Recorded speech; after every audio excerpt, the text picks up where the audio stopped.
estuvimos hablando un poco de los principios de la gestión pública, que es una información complementaria, y luego ya nos quedamos en esta parte y nos ganó el tiempo y vamos a aprovechar para retomarlo el día de hoy.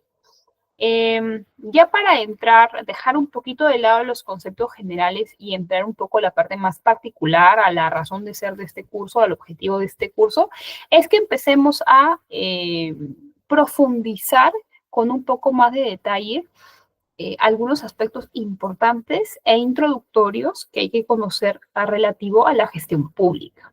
Y una de esas cosas que es importante conocer, ¿verdad? Bueno, repasamos un concepto primero, ¿verdad? Para aquellos que no estuvieron en la clase del día martes, que es la gestión pública. ¿Algún alumno que recuerde cuál es el concepto que abordamos en la clase anterior, que pueda hacer uso de su micrófono, que pueda compartir ese concepto por el mensaje de la reunión virtual en la que nos encontramos? ¿Algún alumno, estimados, que se acuerde de ese concepto? ¿Qué es la gestión pública? A ver, o llamo a alguien. Si no hay participaciones, puedo llamar a alguien. Delimar, ¿recuerdas cuál es el concepto que conversamos? ¿Qué es gestión pública? ¿Me escuchan?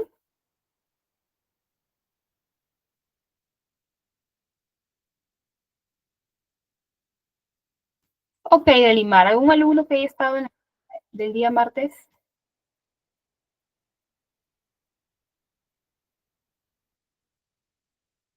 Ok, Ray, excelente. Acciones y procesos. Estimada Celinda, en la clase anterior hicimos una comparación y diferencia respecto de qué es la administración pública y qué es la gestión pública. Entiendo que tu apreciación o aporte va en el sentido de que dijimos que la administración pública es un conjunto de instituciones que brindan servicios públicos, ¿verdad? Y que la gestión pública, como lo ha dicho sus compañeros Ray y Cristian, muchas gracias, son acciones y son procesos. ¿Realizados por quién o por quiénes? Por esas instituciones que forman parte de la administración pública, que van a permitir esas acciones y esos procesos llevar a cabo, sacar adelante, cumplir los objetivos institucionales. Ejemplos de acciones y procesos. Por ejemplo, abastecimiento, ¿no? Cómo la entidad adquiere computadoras, televisor, equipos a través de procesos, ¿verdad? Estos procesos forman parte de lo que conocemos como gestión pública. ¿Cómo las instituciones contratan a su personal? Mediante procesos, convocatorias, ¿verdad? Concursos, que al final son procesos.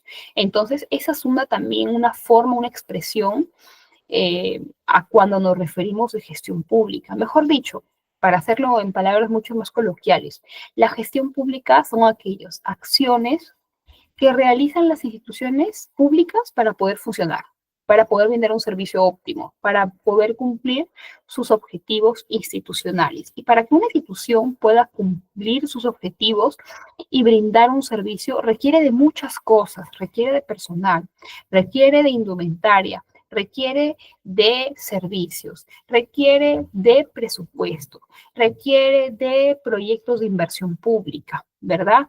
Etcétera, etcétera, etcétera. Entonces, esos procesos que le dan vida, que permiten darle vida a la institución, que permiten mantenerla pie en la institución, son lo que conocemos como gestión pública. Las acciones y los procesos también vienen a ser, digamos, primero que son normados, todos los procesos en la gestión pública están comprendidos en reglamentos, en directivas, en diferentes compendios de normas que regulan cómo se hace, qué requisitos, cuáles son los plazos, porque en la gestión pública eh, los procesos son todo menos ágiles, son todo menos expeditivos, son todos menos simples, ¿no? Por más de que existe un principio dentro de la gestión pública, incluso una ley que habla acerca de la modernización y simplificación administrativa, ¿no? Que el Estado deje de funcionar como un elefante burocrático y empiece a simplificar sus procesos y agilizarlos, pero Si bien es cierto, se han reducido algunas brechas, se han cortado algunos plazos, de manera bastante general el Estado funciona de forma lenta y también bastante reglamentaria, en el sentido de que debes cumplir una serie de lineamientos, requisitos para poder obtener o para seguir algún procedimiento específico, ¿verdad? Como lo dice su compañero Cristian, estos procesos destinados, por ejemplo, a administrar actividades, al final son beneficiosos para la sociedad. O sea, ¿qué permite la gestión pública? ¿Para qué existe la gestión pública? ¿Por qué es importante la gestión pública? La gestión pública podríamos ejemplificarlo como el corazón de todo el Estado, como el cerebro de todo el Estado. Si no existe una gestión pública ágil, transparente y eficiente, entonces las instituciones públicas se van a ver imposibilitadas o limitadas de brindar un servicio público de calidad. Entonces, como ustedes han estado interesados en conocer qué es la gestión pública, cómo funciona la gestión pública y cómo puedo aplicar estos conceptos en un espacio administrativo o en cualquier espacio laboral, es importante que lo comprendamos, ¿ok? ¿Hasta acá todo claro? ¿Tienen alguna pregunta? ¿Todo claro, chicos? ¿O tienen alguna pregunta?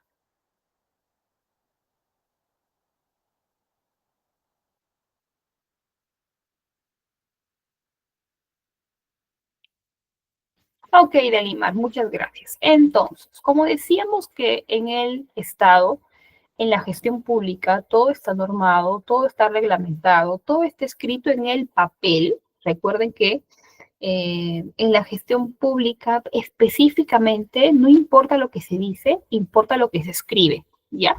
Ese es un principio que debemos siempre recordar, porque cuando algún día trabajen o en el futuro tengan la oportunidad, siempre hay que tener en cuenta que todo tiene que dejarse por escrito, todo tiene que oficializarse, todo tiene que remitirse por los canales oficiales para que esté considerado una acción válida, ¿correcto? Entonces, como tenemos un gran compendio normativo que tenemos que estudiar de la gestión pública, vamos a empezar por lo general. ¿Y qué nos dice lo general? ¿Cuál es el marco administrativo? ¿Cuál es el marco administrativo principal? Uy, perdón. ¿Cuál es el marco administrativo principal de la gestión pública? Es principalmente una ley.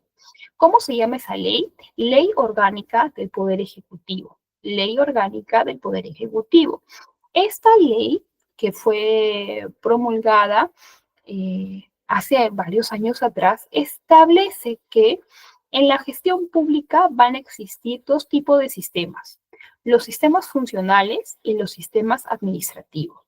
Los sistemas funcionales, que no es un concepto que estudiamos tanto en esta clase, porque no nos permite analizar con la especificidad que queremos los objetivos del curso, ¿correcto? Pero sí hay que tener la noción general de qué es lo que significa en un sistema funcional. Los sistemas funcionales coadyuvan, ayudan a que se asegure el cumplimiento de las políticas públicas que requieren la participación de una o de varias entidades del Estado. Pero a ver, vamos a decirlo un poco más claro, ¿ok? En primer lugar, ¿qué son las políticas públicas? Las políticas públicas son acciones o inacciones que realiza el gobierno en un contexto determinado sobre un tema determinado. Por ejemplo, hablemos del COVID, ¿ok? Cuando llegó el COVID al Perú y al mundo, cambió nuestra realidad y nuestra forma de ver las cosas, ¿verdad? Paralizó y cuestionó y obligó a tomar acciones inmediatas, ¿verdad? Entonces, cuando llegó el COVID, se presentó un problema público. ¿Qué es un problema público? Es un problema que afecta la vida, la salud o la integridad de las personas. La pregunta es, ¿el COVID ponía en riesgo nuestra vida, nuestra salud y nuestra integridad? Sí. ¿verdad? No de unos pocos, sino de la mayoría de personas. Entonces, ante este problema público, ante este problema de salud público que significó en su momento el COVID, el gobierno de ese entonces, porque los gobiernos son, como todos lo sabemos, personas que temporalmente tienen el poder político para tomar decisiones en nombre de toda la población, tuvo que tomar medidas. Por ejemplo, para ejemplificar y que ustedes entiendan qué es una política pública. El confinamiento, ¿no? Días después que se declarara el COVID como pandemia, el presidente de ese entonces, con su consejo de ministros, un domingo en la noche, me acuerdo, porque fue un día, creo que nadie puede olvidar, ¿no? Sacó un mensaje a la nación e indicó que debido al COVID se declaraba situación de emergencia nacional y que se dictaba la obligatoriedad de que cada persona en el país, con ciertas consideraciones, tenía que quedarse obligatoriamente en su casa, ¿verdad? ¿Qué nos dijeron primero? Que iba a ser 15 días o 3 semanas, si es que no recuerdo mal. Al final eso se prolongó durante varios meses, pero el confinamiento fue una política pública. ¿Por qué una política pública? Porque una política pública es una decisión, es una acción. ¿El gobierno tomó una acción y tomó una decisión para enfrentar el COVID? Sí, no solamente una, sino varias. Como ejemplo, una de esas decisiones fue dictar el confinamiento obligatorio en nuestro país. ¿Cómo se oficializó esa decisión? A través de una norma que se publicó en el diario El Peruano, a través de la cual se oficializaba la obligatoriedad de todas las personas peruanas y peruanos de cumplir obligatoriamente el confinamiento por un periodo de tiempo, salvo excepciones, ¿verdad? Otro ejemplo de política pública relacionada al COVID, ¿no? Los bonos. En algún momento determinado del COVID y dada la imposibilidad de muchas personas de trabajar, formales, informales, pequeñas y medianas empresas, esto se empezó a generar una crisis económica para muchos, por ejemplo, muchos empresarios que tenían deudas en el banco, como no tenían ingresos, no podían pagar esas deudas, y el gobierno lanzó un salvavidas a través de un bono a muchas empresas para recibir un subsidio, ¿no? Un subsidio que tuvo una denominación oficial y todo lo demás, y eso se hizo oficial a través de una norma. Entonces, ese subsidio fue una decisión en su momento del gobierno para enfrentar un problema público, ¿verdad? Entonces, esa política pública todas las políticas públicas necesariamente tienen que ser decisiones que se conviertan oficiales en un gobierno. Y para que todo sea oficial en un gobierno, tiene que hacerse de manera legal a través de una norma, ¿verdad? Entonces, ¿a qué quería llegar para poder explicarles qué es un sistema funcional? Primero, que entendamos qué es una política pública, que ya la entendimos, ¿verdad? Las políticas públicas son decisiones que toma un gobierno frente a un problema público en un momento determinado, ¿verdad? Entonces, estos sistemas funcionales, ¿qué hacen? Ayudar a asegurarnos de que estas políticas públicas se cumplan, se implementen, ¿ya? Por ejemplo, un ejemplo de un sistema funcional, el sistema de gestión de riesgo de desastres. Ustedes han visto, por ejemplo, cuando sucedió, un ratito, ya, ustedes, por ejemplo, cuando sucedió el fenómeno del niño costero en el 2017, ¿se acuerdan? ¿Se acuerda alguien? De repente vivía en el norte en esa época, cuando empezó a llover de una forma extrema, se inundaron las casas, se fueron los servicios, ¿sí? Atalí, ¿tú te acuerdas? Ya, yo me acuerdo porque en ese entonces vivía en Chiclayo, allá viven mis padres, y en ese entonces recuerdo que toda la ciudad en la que yo viví se inundó, empezaron a proliferar mosquitos dengue, se suspendieron las clases en las universidades, todo se detuvo porque la ciudad se vio bastante afectada por el fenómeno del niño costero, que básicamente se materializó en inundaciones en la ciudad por lluvias extremas, ¿no? Bueno, entonces, cuando nuestro país enfrenta lluvias, por ejemplo, ¿no? Hay diversos tipos de fenómenos naturales, pero por ejemplo, cuando en ese momento hay lluvias extremas, se declaró en emergencia el norte del país. Piura, la Lambayeque, La Libertad y otras ciudades más, y se activó un sistema, ¿no? ¿Cómo se llama ese sistema? Sistema de gestión de riesgo de desastres. ¿Por qué? Porque la gestión de riesgo de desastres en nuestro país es una política pública. Está normada, evidentemente, y hay instituciones que trabajan para poder enfrentar este problema que es los desastres naturales, ¿no? Un ejemplo, ¿qué entidad trabaja en materia de gestión de riesgo de desastres? A ver, ¿alguien sabe? Una entidad, la más conocida, ¿cómo se llama? INDECI, ¿verdad? INDECI. El Instituto Nacional de Defensa Civil es una institución, correcto, es una institución que lidera el sistema de gestión de riesgo de desastres. ¿Pero es la única? No. Existen otras entidades que también componen e integran este sistema de gestión de riesgo de desastres. Por ejemplo, el COER, ¿no? En cada región existe el Centro de Operaciones de Emergencia Regional, también conocida como COER, ¿no? Todo gobierno regional tiene su COER, donde tiene un almacén, donde se almacenan productos de primera necesidad para enfrentar emergencias, ¿verdad? Cada municipalidad también tiene una oficina de defensa civil que también integra este sistema de riesgo de desastres. En pocas palabras, estimados, el sistema de riesgo de desastres funciona a nivel nacional y de forma descentralizada. Todas estas entidades, INDECI, COER, municipalidades, trabajan bajo un mismo sentido, bajo un mismo objetivo. ¿Cuál es ese objetivo? Responder de forma inmediata ante la ocurrencia de desastres, con personal, con ayuda humanitaria, con víveres de primeros auxilios. Si en nuestro país, Dios no lo quiera, ocurriera un terremoto de gravedad, ¿quién es las autoridades y el sistema que responde?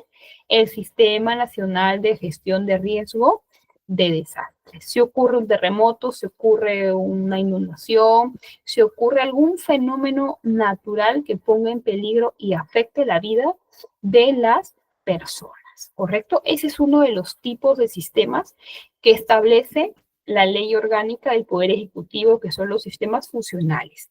Pero también tenemos, digamos, lo que nos interesa un poco más, ¿no? Y qué es lo que vamos a estudiar a lo largo del curso, que son los sistemas administrativos. Justamente, ¿por qué nos interesan? Porque son aquellos sistemas que permiten operar y funcionar, o sea, llevar a cabo los procesos que le dan vida a las instituciones públicas, ¿ok? ¿Cuántos sistemas administrativos existen? 11. 10 no, 11, ¿ok? No vamos a estudiar todos a detalle porque unos nos interesan más que otros, pero es importante que los conozcamos.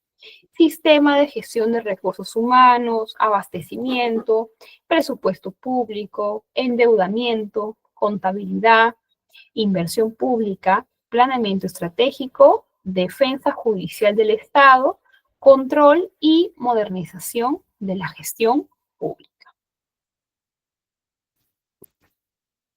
Ok, vamos a repasar, no tan brevemente, algunos sistemas administrativos que son los más conocidos y los que también yo considero que ustedes deben tener algunas nociones básicas, ¿no? Algunas nociones generales. Ok, el famoso y no por eso menos conocido Sistema Nacional de Presupuesto Público. Sistema Nacional de Presupuesto Público. Como sabemos, todas las instituciones públicas necesitan recursos para operar, recursos económicos, ¿verdad? Ahora, viene la pregunta. ¿Las instituciones públicas tienen múltiples necesidades? Sí. ¿El Estado tiene los recursos para financiar todas esas necesidades? No, ¿verdad? Porque el Estado se rige bajo muchos principios, pero uno de esos principios es la austeridad, ¿verdad? Y la priorización de necesidades. Entonces tú puedes tener muchas necesidades, pero no tienes el suficiente presupuesto para poder financiar todas esas necesidades. ¿En qué gastan las instituciones públicas? ¿Cuáles son sus gastos? Bueno, como toda institución, tienen gastos fijos, tienen gastos variables, ¿verdad? O sea, ¿qué quiero decir con gastos fijos? Gastan, por ejemplo, en alquilar un local para funcionar, gastan en servicios como luz, agua, internet, ¿verdad? Tienen personal que hay que pagarle, tienen a personal que tiene beneficios laborales, ¿verdad? En las instituciones públicas suelen tercerizar algunos servicios. Por ejemplo, cuando ustedes han ido a la RENIEC, lo suele atender un agente de seguridad que pertenece a un tercero, a una empresa de seguridad. Las personas que hacen limpieza en las instituciones públicas suelen ser también terceros, ¿verdad? Entonces, una institución necesita muchos recursos para poder operar, recursos económicos. ¿Cómo se regulan, cómo se determinan esos recursos? A través de un sistema que se llama Sistema Nacional de Presupuesto Público, que es uno de los 11 sistemas administrativos del Estado. Ok, entonces, la segunda pregunta es,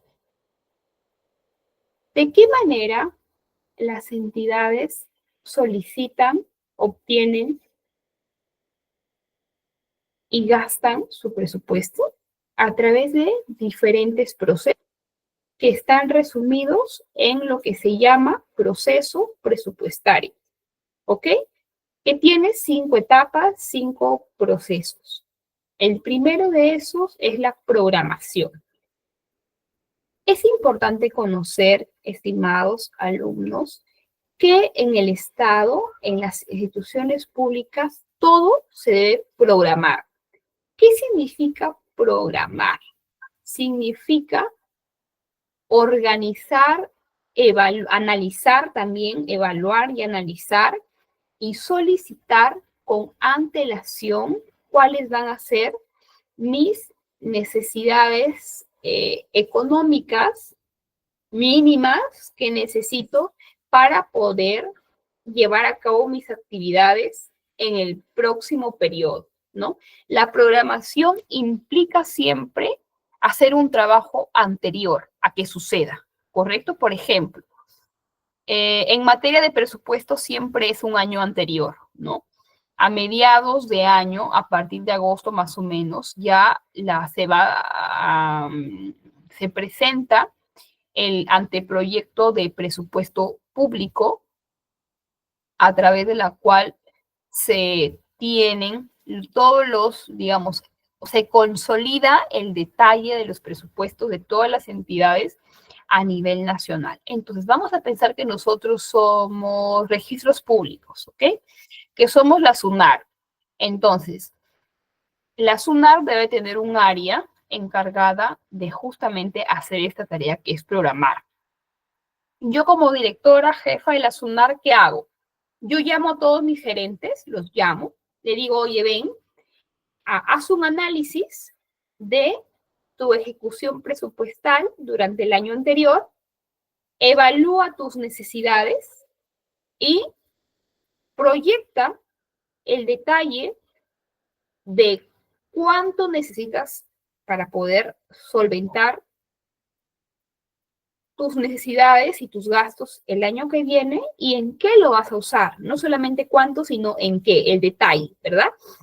Entonces, cada área hace su trabajo, elabora su informe y la dirección se encarga de consolidarlos, evaluarlos, editarlos, ¿no? Y consolidar el presupuesto institucional, ¿verdad? Que puede ascender a 1 millón, a 5 millones, a 10 millones, a 15 millones, a 100 millones, a 500 millones, etcétera. Programar.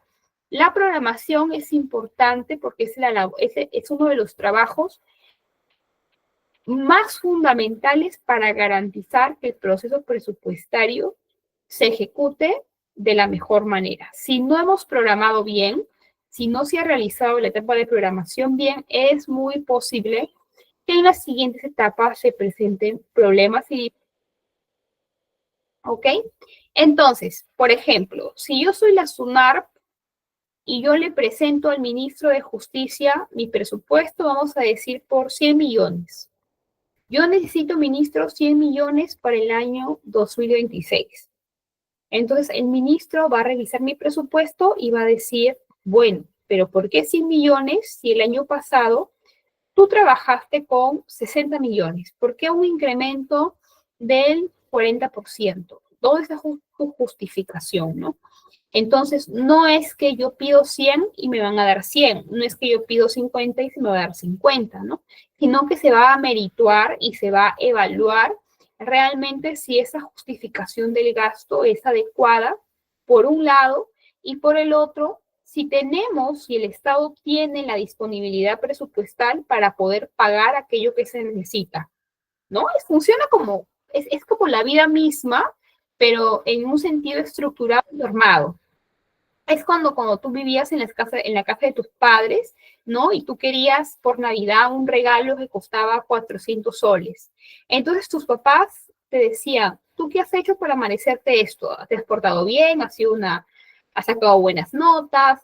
¿Cómo es tu conducta, no? Y merituaban realmente, primero, la necesidad de ese gasto y segundo, realmente la justificación de eso, ¿no? De repente puede ser que tú sí esté bien justificado, que realmente lo merezcas, pero que en ese momento tus padres no tengan la disponibilidad económica para solventar ese presupuesto, por ejemplo, de 400 soles, ¿no? Y te digan, bueno, ¿sabes qué? En este momento no tenemos ese dinero, pero tenemos 100 soles, 150 soles, y tú puedes, de estas opciones, comprarte este tal regalo, ¿no? Te hago un ejemplo para que se entienda, porque realmente no difiere mucho de cómo funciona a nivel institucional. Claro que esto tiene ya no principios sociales, sino normas, reglas, ¿no? Procedimientos también más técnicos, pero en general el espíritu viene a ser el mismo, ¿no? Entonces, una vez de que mi presupuesto ya ha sido revisado, ha sido ajustado, el presupuesto del Estado se consolida en una sola norma. ¿Y quién lo aprueba?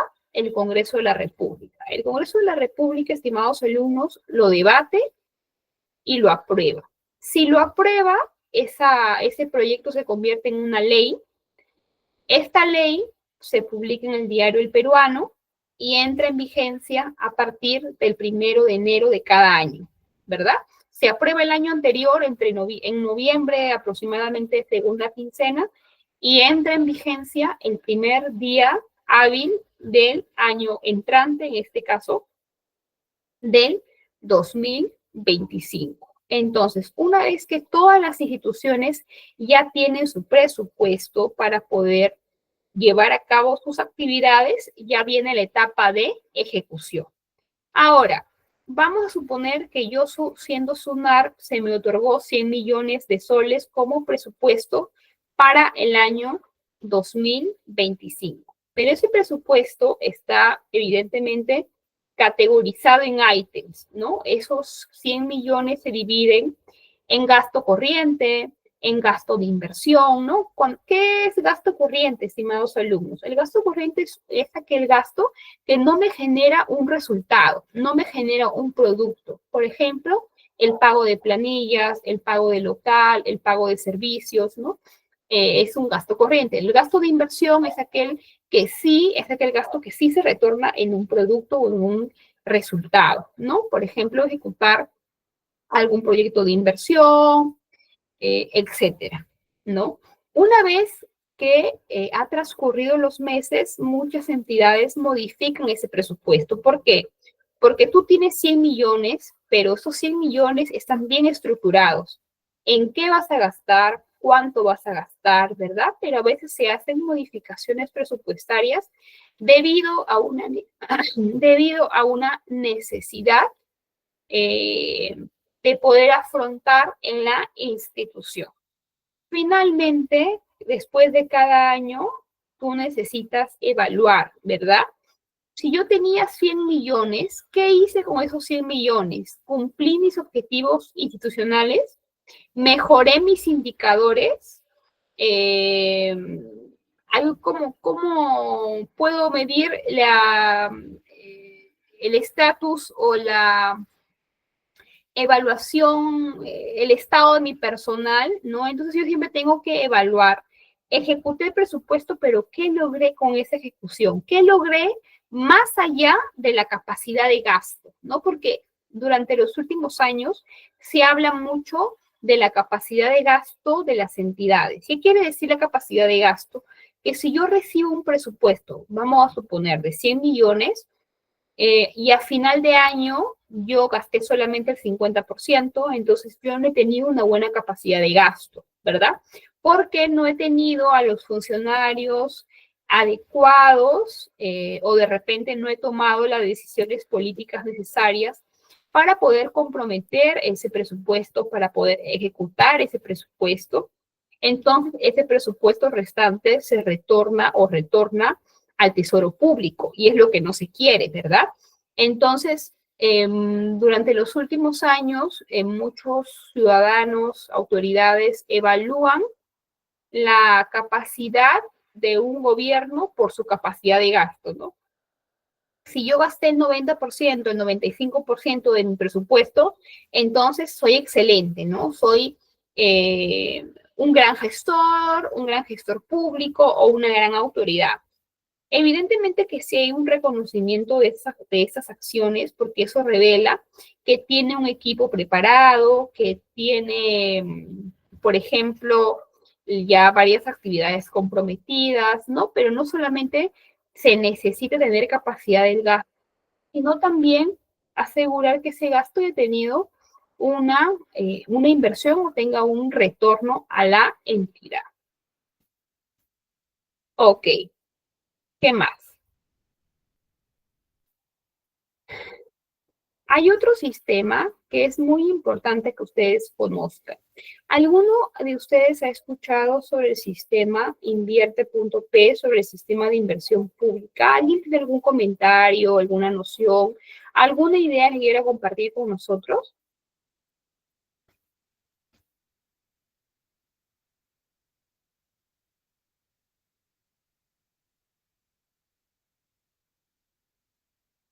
¿Alguna idea, chicos? ¿Alguna noción sobre qué es inversión pública?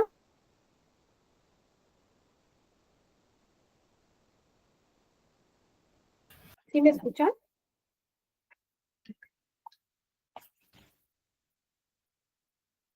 Ok, gracias.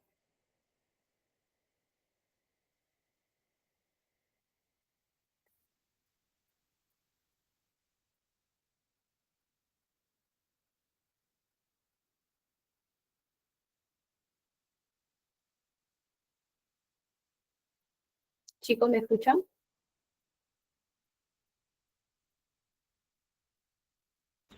A ver, vamos a preguntarle a un alumno a ver si están atentos. Cristian Moreto, ¿estás?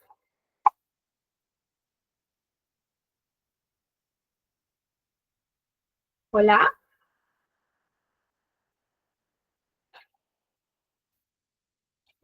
Atalí nos dice, a ver, Atalí, gracias por tu comentario y por tu aporte. Nos dice, profesora, esto de economía que sale del Ministerio de Economía, ya, ¿qué dijo?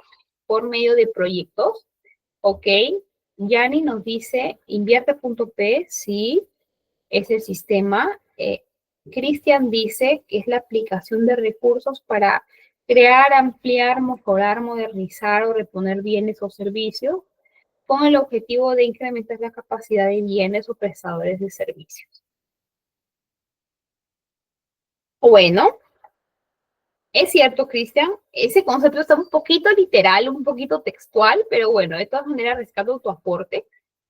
Y es importante que nosotros como interesados en conocer de la gestión pública sepamos que cuando el Estado quiere, a ver, vamos a ir desde un poquito más atrás.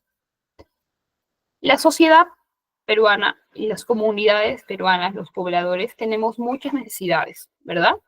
Tenemos necesidades en salud, en educación, en transporte, en gestión de riesgo de desastres, etcétera, etcétera, ¿verdad? Existen muchas brechas que requieren cerrarse en nuestro país.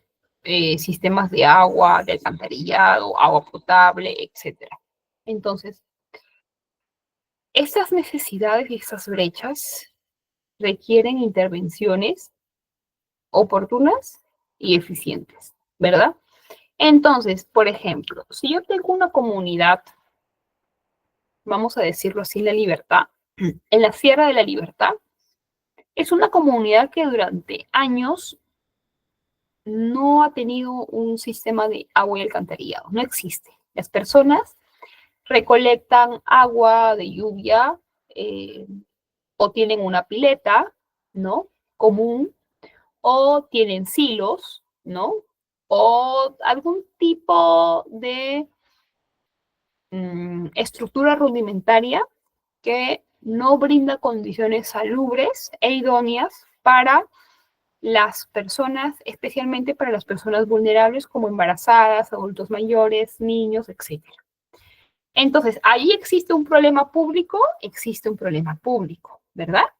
¿Por qué se generan enfermedades diarreicas, se generan enfermedades infecciosas, se ponen en riesgo la salud de muchas comunidades y de muchas personas por la falta de la implementación de un correcto sistema de agua y de alcantarillado? Entonces, ¿de quién es deber solucionar el problema? Del Estado.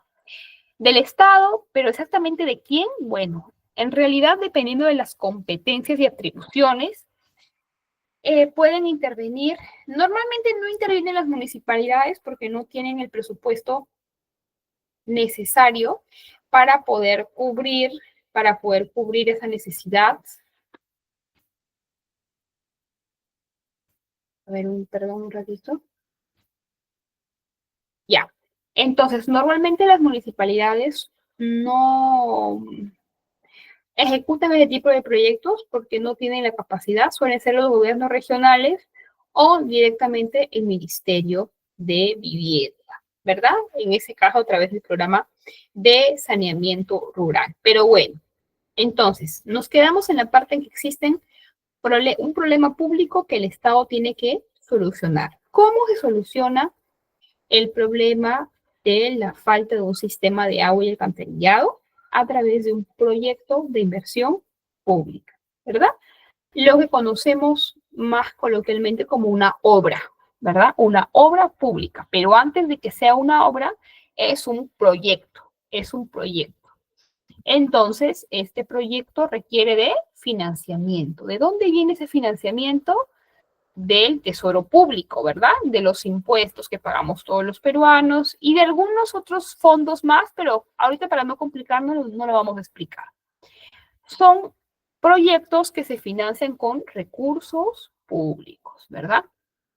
Entonces, como se ejecutan con recursos públicos y el recurso público sí tiene que fiscalizar, se tiene que auditar para que no haya una malversación, corrupción, entre otros, ¿verdad?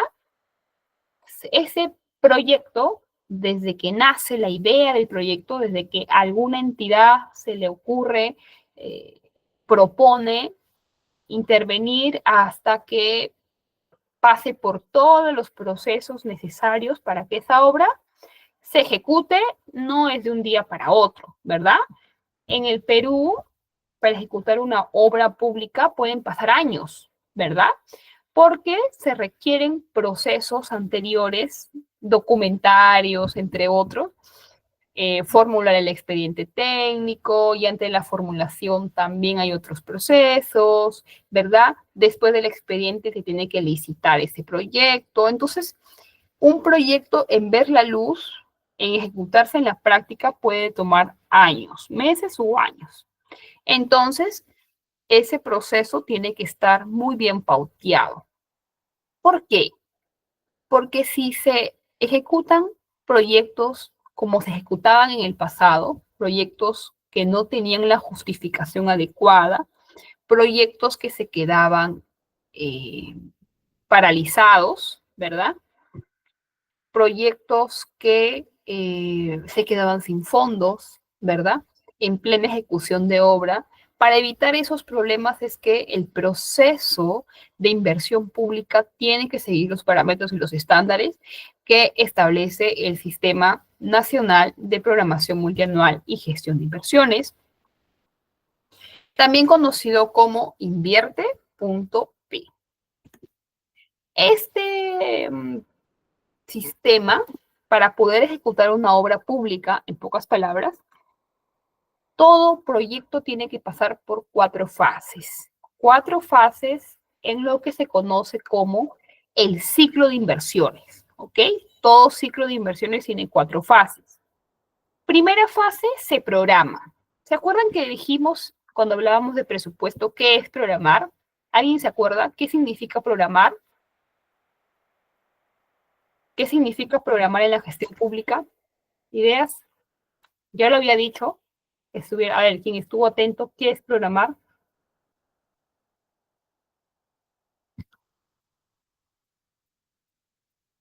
No, no ya.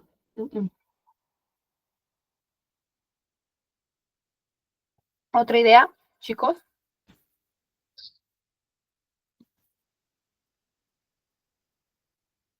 ¿Qué significa programar? ¿Qué hago cuando programo yo en la gestión pública? ¿Qué necesito hacer cuando voy a programar? Necesito, bueno, voy a llamar a algún alumno, a ver si han estado atentos. Bueno, gestionar es un sinónimo ya. Documentos. ¿Qué tipo de documentos? Planificar. Lo ha dicho exacto su compañero Nayir. Planificar. Cuando yo programo, planifico. Por ejemplo, cuando ustedes van a hacer un viaje, se van el otro mes a Cusco, ¿qué necesitan hacer? ¿Qué actividades necesitan hacer para planificar su viaje? A ver, descríbanlo. ¿Qué haces cuando programas un viaje? ¿Qué haces?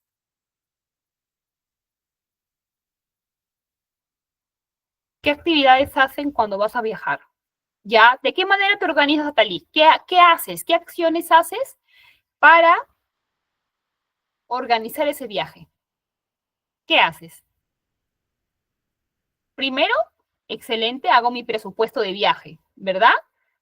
Segundo, compro mis boletos aéreos, ¿verdad?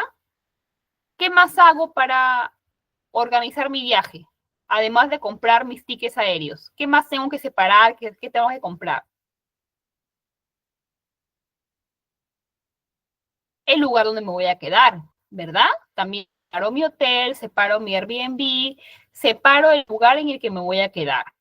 ¿Qué más tengo que organizar cuando me voy de viaje? Reservo hoteles, restaurantes, reservo y voy chequeando mi presupuesto. Si yo he presupuestado gastar 2,000 soles en mi viaje, ¿verdad? Tengo que ajustar mis acciones o mis actividades a ese presupuesto, ¿verdad? Controlar tus gastos. Exacto, Talí.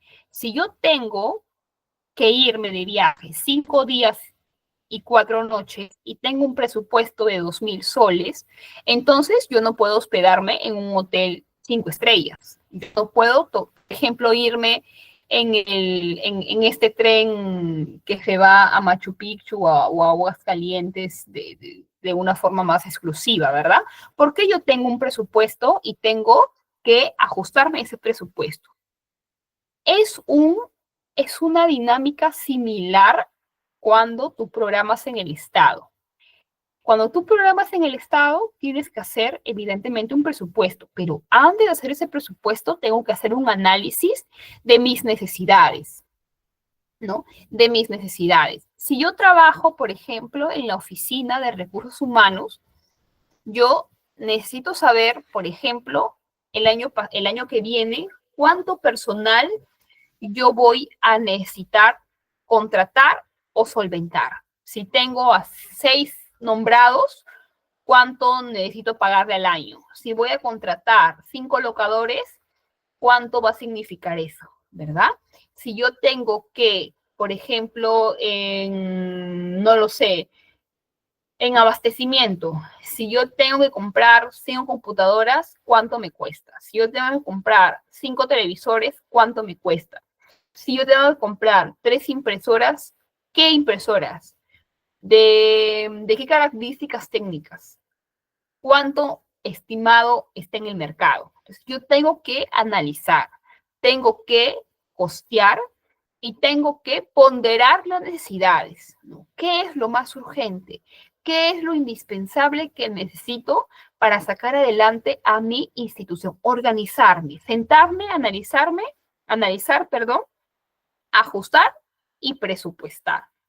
Eso es lo que se conoce como programación en la gestión pública. No es más que la actividad de planificar. ¿Qué pasa si llega el año y yo no tengo presupuesto, no tengo personal, no tengo la indumentaria suficiente para trabajar? No voy a poder brindar un servicio público. Voy a improvisar, voy a complicarme, de repente me van a denunciar, de repente bueno, pueden suceder muchas situaciones, pero la programación es sumamente importante en la gestión pública porque te permite anticiparte, te permite abastecerte de forma preliminar y tener claro qué es en lo que vas a gastar en todo aspecto durante un periodo de tiempo determinado. Puede ser 1 año, 2 años o 3 años. Ok, entonces quedó claro qué significa programar.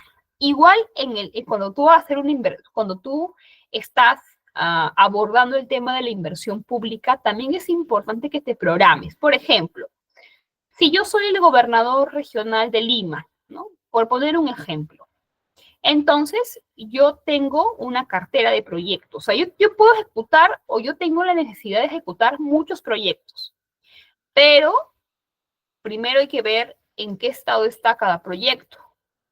De repente hay proyectos que ya tienen expediente técnico, otros que no tienen expediente técnico, ¿no? ¿En qué estado se encuentra cada uno?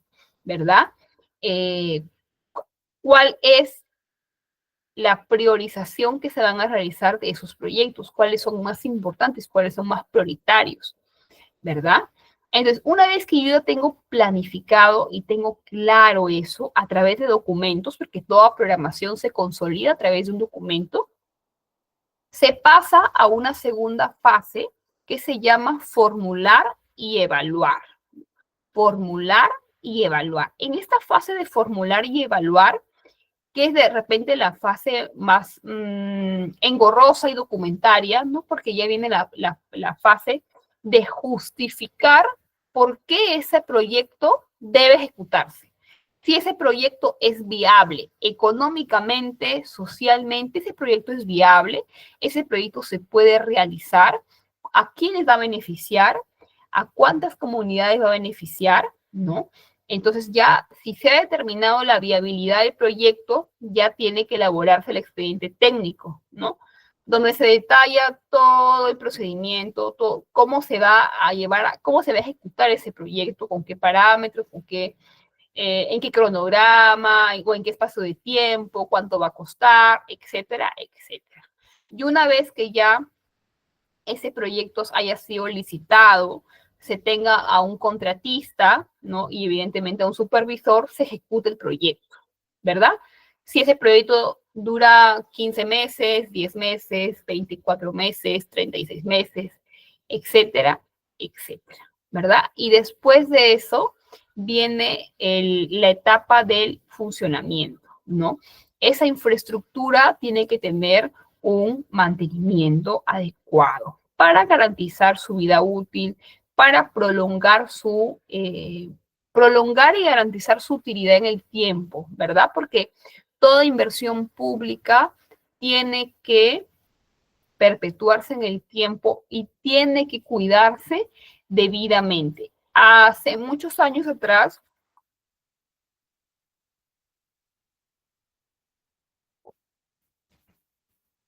los gestores públicos no les preocupaba el futuro, o sea, no les preocupaba qué va a ser de una obra una vez que se haya concluido.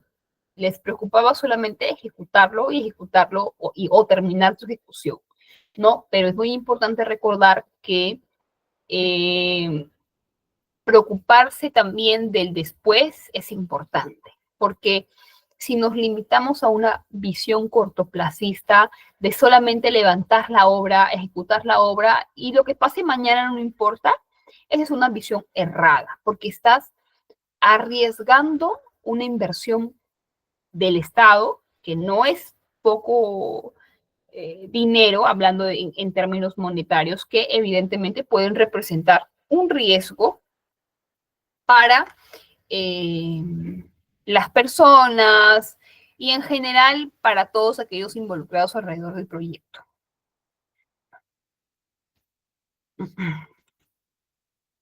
Ok,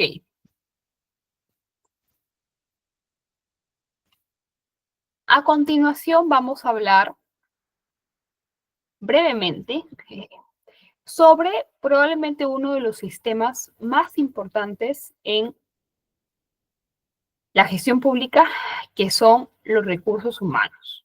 Y la primera pregunta que sería es, ¿una institución podría funcionar sin recursos humanos? ¿Qué opinan ustedes? ¿Qué pasa cuando en una institución no hay recursos humanos suficientes en número o suficientemente capacitados o suficientemente especializados? ¿Qué efectos puede causar en la institución pública? Philip dice, se generan cuellos de botella, excelente aporte.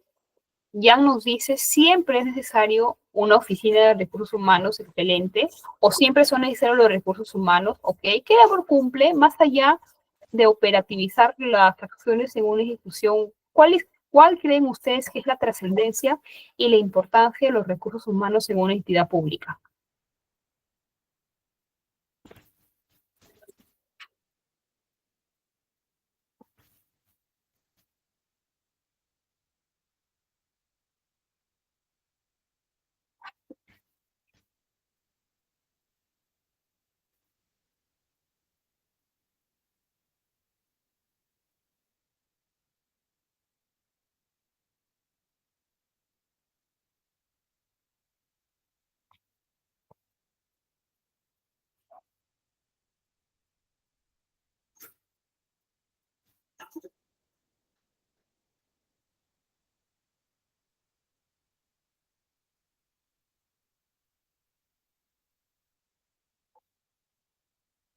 A ver, voy acá leyendo sus comentarios. Katia, ¿quiere hacer uso de la palabra? Gestionar todo lo relacionado con el personal. Ya, excelente aporte. Cuando tenemos a una oficina de recursos humanos, no importa el número de personal ni el lugar, eso no es importante. Siempre, en primer lugar, tenemos un espacio en el que se organiza muchos aspectos relacionados a los recursos humanos, ¿verdad? Su incorporación a la entidad, su formalización dentro de la entidad, la capacitación que necesita saber para desempeñar sus funciones, afrontar problemas relacionados a disputas laborales, ¿verdad? Etcétera, etcétera. Pero más allá de eso, los recursos humanos como tal, o sea, el personal, los servidores, dentro de una entidad son probablemente el recurso más valioso, más importante y más trascendente que tengan todas las instituciones públicas, porque la institución siempre va a ser un reflejo de la calidad del personal que tenga, ¿verdad? Porque un personal preparado, un personal bien remunerado, un personal especializado, un personal motivado, un personal comprometido con los objetivos institucionales, siempre va a coadyuvar y va a empujar a esa institución a ser cada día mejor. Entonces, por ahí leí un comentario que me gustó que decía, Philip hablaba un poco de la rotación de personal, ¿no? Entonces, en realidad en la gestión pública hay un problema de rotación de personal. ¿Por qué? Porque existen muchos puestos de confianza. ¿Qué significa un puesto de confianza? Significa que se designa a ciertas personas para que ocupen cargos porque no por un concurso ni por un proceso meritocrático, sino por la confianza que le inspiran a la autoridad que tiene ese poder de designar de forma discrecional, ¿no? La palabra es discrecional, o sea, a su criterio, ¿verdad? Claro que esta persona tiene que cumplir ciertos parámetros, pero existen muchos, sobre todo gerentes, ministros, existen varios funcionarios dentro del Estado que son designados por confianza y eso quiere decir a veces de que estas personas no duran mucho en el cargo, ¿no? Puede durar un par de meses, con mucha suerte un año, ¿no? Pero van cambiando, ¿no? Eso es por un lado. Por el otro, sobre todo en las municipalidades y en los gobiernos regionales hay mucha rotación de personal porque como son entidades que remunerativamente no fuesen a sueldos atractivos, las personas se van, renuncian, ¿no? Y eso genera una alta rotación de personal que es especialmente perjudicial cuando, por ejemplo, hablamos de materia económica, presupuestal o de inversión pública, ¿no? Porque son áreas especialmente sensibles, que la rotación excesiva del personal afecta la continuidad, afecta la institucionalidad, afecta el funcionamiento per se de una entidad. Entonces, sí, ese es un problema, ese es uno de los muchos problemas que enfrenta la gestión pública día a día, pero que tenemos que también aprender a vivir con ella, ¿no? Porque dependiendo del contexto de la institución, se agrava o se disminuye el problema, pero yo creo que ya la autoridad máxima de cada entidad tiene que establecer sus propias decisiones para poder enfrentar este problema, ¿no? Dentro de la gestión pública. Pero bueno, para no ahondar tanto, solamente para darles algunas pinceladas de cómo funciona el sistema de recursos humanos. Bueno, en primer lugar, decir que este sistema es un sistema complejo. ¿Por qué? Porque lidiar con personas es complejo. Y se los digo yo, que el trabajo, o que en parte de mi trabajo consiste en lidiar y coordinar y articular con muchas personas. Las personas son seres muy complejos, porque son seres volubles, porque son seres muy distintos unos a otros, porque son seres difíciles de ponerse de acuerdo, de comulgar en una sola idea. Y en materia laboral, eso no es diferente, ¿no? Aquellos que no están estudiando, sino que ya han laborado en algún espacio público o privado, saben que siempre el componente laboral es sensible y es una arista de mucho interés y de mucha preocupación para cualquier gerencia, para cualquier jefatura, ¿verdad? Y decíamos que también es complejo porque tiene varios procesos, ¿no? En primer lugar, ¿cómo se incorpora una persona a una entidad pública? ¿Cómo una persona logra ingresar a cualquier institución pública? De diversas maneras, no existe una única manera. Lo dije hace un momento, por un concurso público puedes ingresar a trabajar en el Estado, por confianza puedes ingresar a trabajar en el Estado, por servicios profesionales puedes ingresar a trabajar en el Estado, Entonces, existen muchas modalidades a través de la cual una persona puede ingresar a trabajar en la gestión pública. Y cada modalidad tiene su normativa, tiene su reglamento, tiene su ley, tiene sus condiciones, ¿verdad? Y es complejo, no es sencillo. Porque dependiendo de tu régimen laboral, vas a tener ciertos beneficios, vas a tener se diferencian muchas cosas en vacaciones, en seguro social, en gratificación, en CTS, ¿no? Porque algunos regímenes laborales públicos funcionan con ciertos parámetros privados. Bueno, es un poquito más detalloso de explicar, pero para que tengan una idea. Además de eso, ¿cómo llega una persona a trabajar en una institución pública? ¿Cómo se incorpora a trabajar en una institución pública? ¿Cómo se evalúa a la persona para saber si está rindiendo y si está cumpliendo las expectativas de trabajo dentro de una institución pública, ¿verdad? Otro aspecto son los beneficios laborales. Cuando un trabajador ingresa a trabajar bajo cualquier régimen laboral, adquiere derechos laborales. Estos derechos laborales tienen que tenerse bien mapeados, bien establecidos, ¿verdad?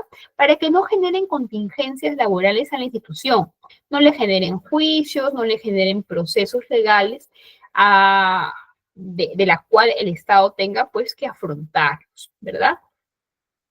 Ahora, otro aspecto importante, también, Katia, también existe el proceso CAS, ¿no?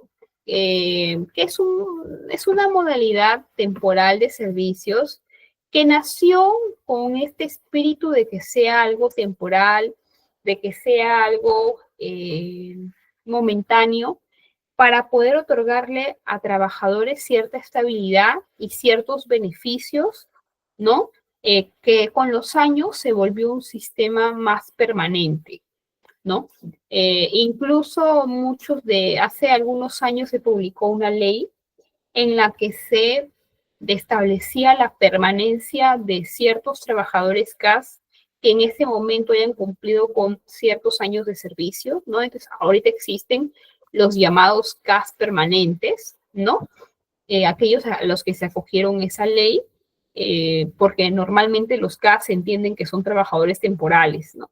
Pero bueno, ese no es el caso del que estamos haciendo ejemplo, pero sí, el CAS es un régimen laboral a través del cual una persona puede ingresar a trabajar en una institución pública. Existen CAS por concurso y existen CAS por confianza, ¿ok?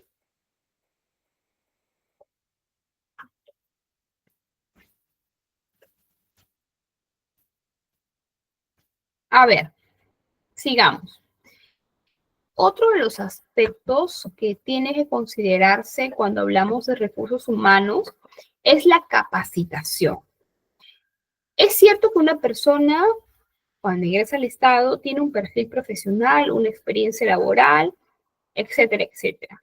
Pero también el Estado tiene que preocuparse y la entidad tiene que preocuparse de capacitar en materias especializadas de acuerdo al desempeño de sus funciones a su personal, ¿no? Y no solamente abocarse a la capacitación o al reforzamiento de habilidades laborales o técnicas, sino también humanas, ¿no? Habilidades blandas, ¿verdad? Inteligencia emocional, entre otros, y también a salvaguardar que el ambiente laboral sea un ambiente libre de violencia, sea un ambiente libre de acoso, sea un ambiente que promueva la integración y la colaboración del personal. Entonces, para cerrar un poquito esta parte del sistema de gestión de recursos humanos, que es posiblemente uno de los más extensos de explicar, porque como lo vuelvo a repetir, este sistema es un sistema complejo, es un sistema que involucra muchas aristas y pero que finalmente nos lleva a la conclusión de que el componente humano es el componente más importante, es el componente más relevante en una institución y que por esa importancia y por esa relevancia tiene también que ser de conocimiento de todos aquellos interesados en conocer acerca de la gestión pública. Ok, no, nos devoramos casi más de una hora, pero eso es lo que nos faltaba repasar de la clase, de la sesión número 1. Vamos a empezar, antes que nos gane más el tiempo, con la sesión número 2. ¿Alguien tiene alguna pregunta, chicos?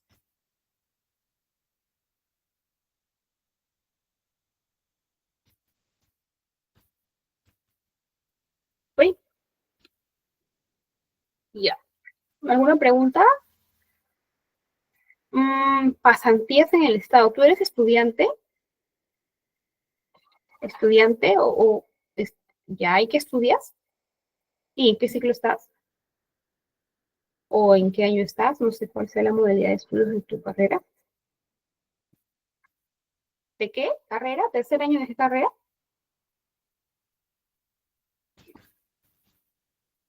¿De administración? Ok, ok. A ver, más o menos, dependiendo de la carrera, ¿ok? Pero existen algunas entidades públicas que ofrecen lo que se llama cursos de extensión universitaria. ¿Qué son los cursos de extensión universitaria, profesora? Son cursos especializados que ofrecen algunas entidades públicas para alumnos eh, que están en el penúltimo o en el último año de carrera. ¿Ok? Estos cursos no, obviamente, no te permiten trabajar en una entidad. Es un curso que te permite complementar tu formación aprendiendo de cómo funciona una entidad pública. Adicionalmente, en el Estado, en muchas entidades del Estado existen las prácticas preprofesionales y las prácticas profesionales. Para los que estudian Derecho también existe el CECIGRA, ¿verdad? Entonces, esa es la manera a través de la cual, a través de un concurso o de una selección, estudiantes pueden realizar sus prácticas preprofesionales cuando todavía están estudiando el último año y profesionales cuando están entre el primer y el segundo año de egresados, no bachilleres, pero sí egresados de la carrera. Ahora, su compañero específicamente nos habla de una pasantía. ¿Qué se entiende por una pasantía? Como una suerte de intercambio, ¿no? Una suerte de intercambio, por ejemplo, cuando estudiantes de alguna universidad hacen un intercambio estudiantil con estudiantes de otra universidad, ¿no? Para vivir la experiencia, para analizar las diferencias, ¿no? Eso es lo que se llama en este caso más específico de cuando estudias, un intercambio estudiantil o una pasantía, ¿no? Para poder conocer y vivir la experiencia de manera temporal de cómo funciona una entidad. Si bajo este concepto de pasantía y de intercambio, no. Pero sí existen otras formas a través de las cuales tú puedes ir conociendo un poco más de las instituciones del Estado a través de cursos de extensión universitaria y como con prácticas preprofesionales y prácticas profesionales. Las prácticas pre y pro sí son pagadas, creo que con el sueldo mínimo, no sé bien al detalle, pero sí son remuneradas. Y los cursos de extensión universitario me parece que también son subvencionados, o sea, te pagan los pasajes, la estadía, etcétera. Entonces deberías averiguar cuáles son digamos, las entidades que ofrecen para tu carrera. Hay para muchas carreras, ingenierías, administración, negocios internacionales, derecho, para muchas carreras, por no decir que para todas. Así que averigüen, coloquen en Google, en LinkedIn, y seguro van a tener opciones si es que todavía están estudiando o si recién han egresado, ¿no? Ya, yo estaba en... Ok, entonces, vamos a ver la clase del día de hoy, estimados alumnos, que es ya la parte más vinculada como asistente administrativo. Entonces, como este curso se llama asistente administrativo en la gestión pública, es importante que también conozcamos algunos aspectos relativos al procedimiento administrativo en la gestión pública o en el Estado. ¿Ok? Y para eso es importante, estimados y estimadas, que conozcamos qué es la ley del procedimiento administrativo general. La ley del procedimiento administrativo es la norma, es una de las normas más importantes que regulan el proceso administrativo en el Perú. ¿Qué es el proceso o el procedimiento administrativo? Es una serie de acciones que llevan y resultan en un acto administrativo que va a producir efectos individuales o colectivos. Por ejemplo, cuando voy a tramitar una licencia de funcionamiento para un restaurante que yo quiero abrir. Para que mi restaurante pueda operar, yo no lo puedo simplemente alquilar un local y aperturarlo, ¿verdad? Estoy en la obligación de acudir a la municipalidad y tramitar, de acuerdo al TUPA, los requisitos que se necesitan para poder solicitar una licencia de funcionamiento, ¿verdad? Entonces, necesito hacer una serie de diligencias, armar mi expediente, ingresar mi solicitud, pagar mi derecho, programar la inspección, etcétera, etcétera. Ese expediente y ese proceso tiene un resultado. ¿Cómo se llama ese resultado? El acto administrativo. El documento a través del cual me otorgan o me deniegan la licencia municipal. Si me lo otorgan, bueno, se me va a notificar, ¿no? En el que se ha declarado, se ha admitido o se ha otorgado la licencia a la empresa Pepitos Tal, ¿no? Que tiene como giro del negocio restaurante de pescados y mariscos, ¿no? Por poner un ejemplo. Entonces, así como el ejemplo que les acabo de mencionar de licencia municipal, de licencia de funcionamiento, existen muchísimos procedimientos administrativos en el Estado. Cualquier proceso administrativo concluye con un acto administrativo, o sea, con un documento que establece la decisión. Se me otorga, no se me otorga, se me observa, se me deniega, se me acepta, ¿no? Entonces, todo conlleva siempre a una decisión, favorable o desfavorable, ¿correcto? Entonces,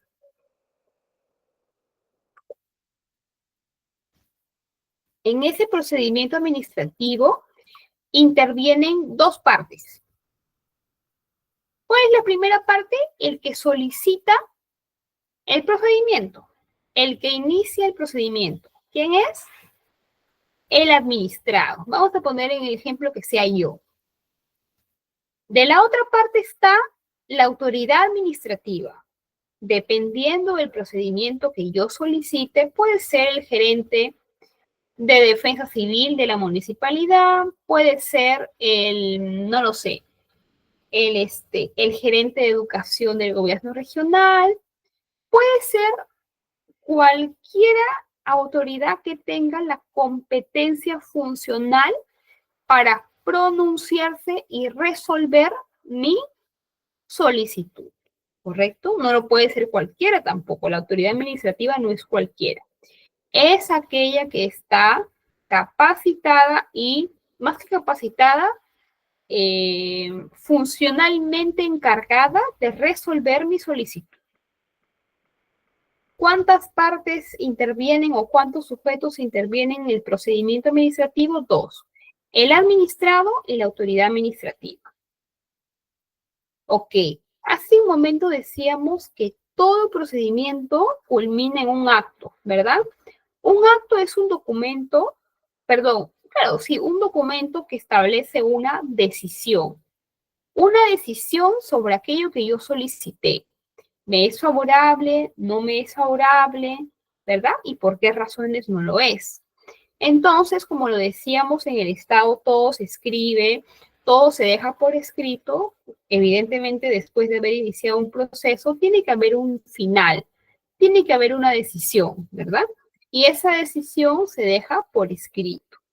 Ahora, para que mi documento, mi acto administrativo sea válido, tiene que cumplir una serie de procedimientos. Por ejemplo, si Celinda va a solicitar, a ver, ¿qué podría solicitar en una municipalidad a través de además de la licencia de funcionamiento? Ya, vamos a pensar que Celinda es una emprendedora, ¿verdad? De repente lo seas, que está coincidiendo. Una emprendedora, entonces tú te apersonas a la municipalidad, ¿no? Porque vas a, de repente, vas a desconsorciar con otra persona y vas a aperturar un gimnasio, ¿no? Un gimnasio. Entonces, te acercas a la municipalidad a tramitar tu licencia de funcionamiento, ¿verdad? Pero según el TUPAC de la municipalidad, el encargado de evaluar y otorgarte o no otorgarte esa solicitud es la Gerencia de Desarrollo Urbano. Pero se ha pronunciado el gerente de transportes, ¿no? Entonces, ¿será válido? ¿Eso invalida mi acto administrativo? Sí, lo invalida, ¿no? Porque necesaria y obligatoriamente tiene que pronunciarse la autoridad que esté facultada para poder hacerlo. Si el alcalde resuelve tu acto administrativo, ese acto administrativo es inválido. Se le puede denunciar al alcalde por usurpación de funciones, ¿verdad? Porque no es su competencia, no está facultado, no tiene la autoridad para pronunciarse en la materia en la que tú has solicitado un pronunciamiento. Entonces, zapatero a su zapato, ¿verdad? Cada oficina, cada autoridad dentro de una entidad cumple una función específica que hay que respetar, no solamente por un tema moral, sino también por un concepto legal, ¿no? Porque hay responsabilidades de índole legal. Ahora, vamos a terminar la clase con esto, chicos, para poder ya retirarnos. Cuando yo tomo una decisión como autoridad, no la tomo bajo un criterio subjetivo, porque yo creo, porque me parece, porque no me cae la persona, porque me da mala vibra, no funciona así. Yo para tomar una decisión tiene que estar fundamentada en la ley, ¿verdad? Tiene que estar justificada técnica y legalmente. Yo no puedo tomar decisiones personales, subjetivas o irracionales.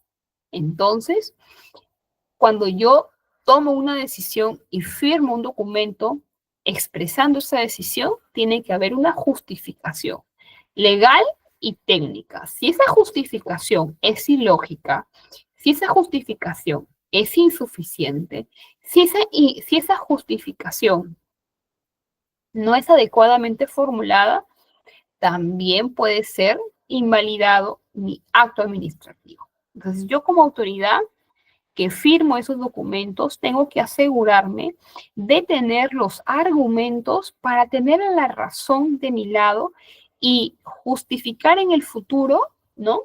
Que la decisión que yo tomé fue la que correspondía en un momento determinado. Si por alguna razón yo quise beneficiar, perjudicar a fulano o fulana, y evidentemente cuando tú haces algo a priori, o sea, haces algo sabiendo que no está bien, no tienes la verdad de tu lado. Entonces, tu motivación va a ser insuficiente o de repente quizás suene hasta ilógico las razones que tú vas a argumentar.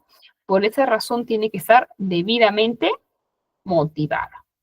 Muy bien, chicos, por la clase de hoy día vamos a detenernos allí.